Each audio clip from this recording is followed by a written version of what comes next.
নিজেও জানে আসলে ও অপরচুনিটি অনেক কম পাবে। স্কোয়াড আমি বলবো যে যেভাবে সবকিছু বিবেচনায় রেখে আসলে সিলেকশন করা হয়েছে, সিলেক্টর এভাবে চিন্তা করেই টিম দিয়েছেন। 2017 সাল থেকে আমার ডান হাতের এখানে লিগামেন্ট নাই। একটা ম্যাচে দেখা যাচ্ছে যে একজন 32 বলে 50 করতেছে, পরের দিন সিচুয়েশন এমন ক্রিয়েট হচ্ছে সে আবার যে 48 বলে 50 করতেছে।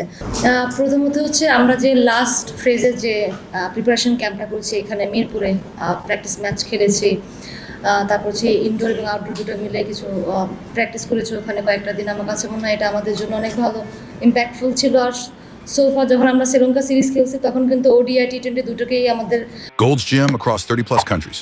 With over 700 plus locations worldwide, train anywhere, belong everywhere. মাথায় রেখে প্র্যাকটিস করতে হয়েছে।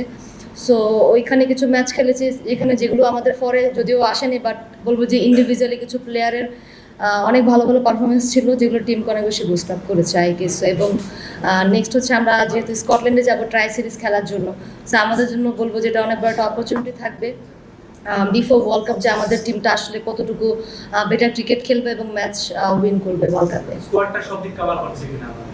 স্কোয়াড আমি বলবো যে যেভাবে সবকিছু বিবেচনায় রেখে আসলে সিলেকশন করা হয়েছে, সিলেক্টর এভাবে চিন্তা করেই টিম দিয়েছেন সোফার। এবং আমি যেটা মনে করি যে ওয়েল এনাফ ব্যাটার আছে, বোলিং অ্যাটাকে অনেক ভালো আছে। সো এখন হচ্ছে আসলে আমাদের ভালো খেলার পালা। আমি মনে করি যে চিন্তা এটাই ছিল যে এমন প্লেয়ার আসলে ক্যারি করা যারা আসলে মানে রেডি টু প্লে ওয়ার্ল্ড কাপে। কারণ মারুফার কথা যদি বলি, সে কনসিস্টেন্টলি বলবো টিমের জন্য অনেক ভালো করে আসতেছে, পারফর্ম করছে। এবং তৃষ্ণাও কিন্তু বলবো যে প্রুভেন অলমোস্ট, কারণ লাস্ট সিরিজে আমরা ওর পারফরমেন্স দেখেছি এবং কোয়ালিফাইও দু একটা ম্যাচে যে সুযোগ পেয়েছে ওখানে সে ভালো করেছে। সো মোরালেস আমরা দুটো প্লেয়ারকেই আমরা খেলাতে পারবো এরকম রেডি প্লেয়ারই নিয়ে যাচ্ছি। সো এখন আমাদের হাই টাইম হচ্ছে এই দুটো প্লেয়ারকে আমরা কীভাবে টেক কেয়ার করতেছি, মেনটেন করে, এবং যারা যেন ফুল ওয়ার্ল্ড কাপে অ্যাভেলেবেল থাকে সেটা মেকশিওর করা।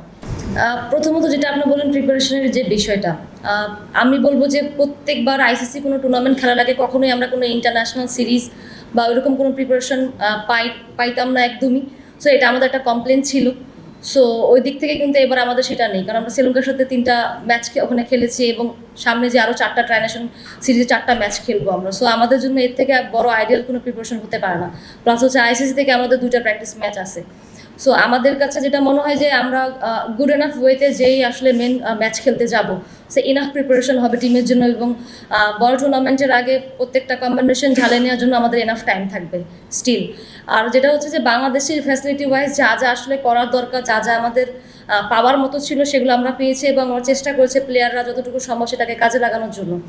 আর তাজনেহারের কথা যেটা বললেন যে অনেক সময় আপনি কিছু কিছু প্লেয়ারকে দেখবেন যে আপনি যেটা বললেন স্টার্টসে বললেন 8 ম্যাচে 7 রান এই টাইপসের কিছু, বা কিছু খুবই অল্প রানও 8টা ম্যাচ খেলছে, বাট প্রত্যেকেই কিন্তু গুড এনাফ অপরচুনিটি পায় না। অনেক সময় হয় টি20 ম্যাচগুলোতে একটা প্লেয়ারকে 2 বলের জন্যও নামতে হয়, 3 বলের জন্য নামতে হয়, বা এমন একটা সিচুয়েশনে তাকে নামতে হয় যেখানে যে আসলে চাইলেও ওইভাবে ওকে যেই হচ্ছে হিট করতে হয়। সো আইদার ওকে রান ও করতেও পারে আবার নাও করতে পারে।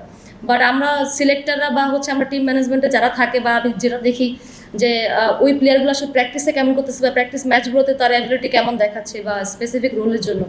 তো তাজনেহারকে অ্যাড করার এটা একটা রিজন ছিল, কারণ ওরা হিটিং অ্যাবিলিটি যেটা হচ্ছে সিলেক্টর স্যার অলরেডি মেনশন করেছেন, যারা হিটিং অ্যাবিলিটি আছে। তো সোফার তাকে আসলে আমরা ওরকম গুড এনাফ অপরচুনিটি দিতে পারি না যেখানে সে আসলে একটু টাইম নিয়ে ফ্লেক্সিবল ওয়েতে যে আসলে নিজে রান করতে পারবে। সো বরাবরই ও প্রেশারে ব্যাটিং করেছে। সো হয়তো এই জন্য ওর হচ্ছে রান দেখার মতো না টিমে বা হচ্ছে যখন সে খেলেছে। সো আমরা আশা করছি যে তাকে আসলে এরকম একটা অপরচুনিটি দেওয়া। এবং লাস্ট 2টা প্র্যাকটিস ম্যাচ এখানে, প্লাস হচ্ছে শ্রীলঙ্কা সিরিজের আগেও যে প্র্যাকটিস ম্যাচগুলো আমরা বিকেএসপিতে খেলেছি তার কিছু সিগনিফিকেন্ট বলবো যে পারফরমেন্স ছিল ওখানে দেখার মতো। সো ওই থেকে চিন্তা করে আসলে তাকে সিলেকশনে রাখা হয়েছে।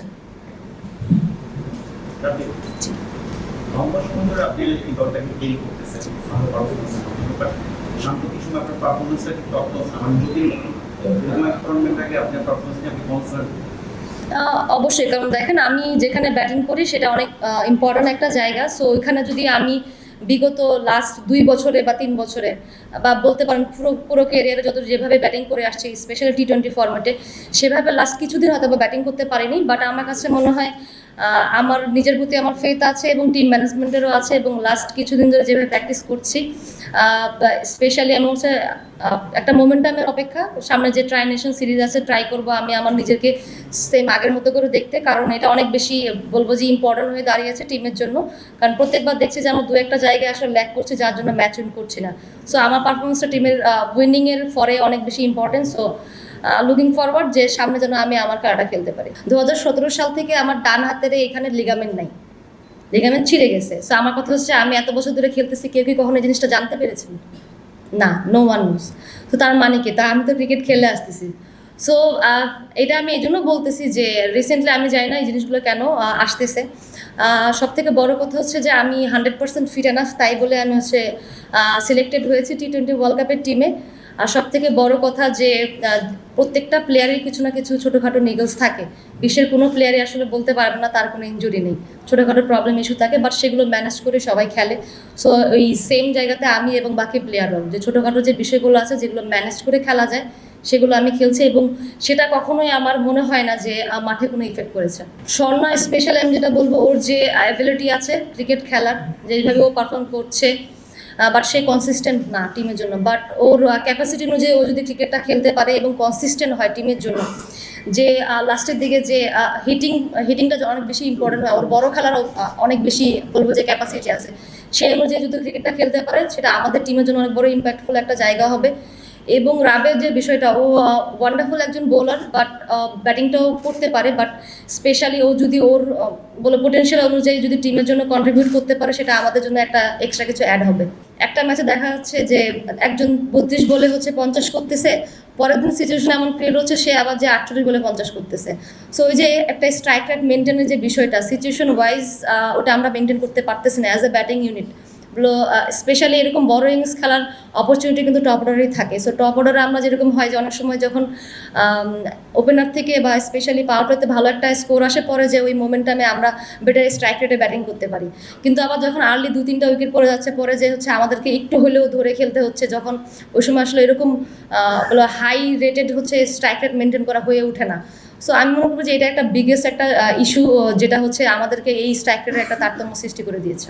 হ্যাঁ, অনেক সময় হয় কি যে আমরা নাহিদাকে এত বেশি ম্যাচের জন্য ও খেলে, যার জন্য আমরা হচ্ছে মেঘলাকে অভাবে অপরচুনিটি দিতে পারি না। বাট ওকে আমরা কিন্তু প্র্যাকটিস ম্যাচেস বলেন অন্যান্য সময়গুলোতে ওকে সেম ওয়েতেই আসলে প্রিপেয়ার্ড রাখার চেষ্টা রাখি, যে যেন হচ্ছে ও যখনই সুযোগটা পায় সে যেন হচ্ছে সেম ওয়েতে আসলে নিজের পারফরমেন্স ডেলিভার করতে পারে। তো ও সবসময় আমি চেষ্টা করে যে ওর মাইন্ডসেটটা যেন এরকম পজিটিভই থাকে। ও নিজেও জানে আসলে ও অপরচুনিটি অনেক কম পাবে, বাট ও চেষ্টা করে নিজেদেরকে ওইভাবে প্রিপেয়ার রাখার, কারণ যখন অপরচুনিটি আসবে দলের জন্য সে ডেলিভার করতে পারে। Thank you.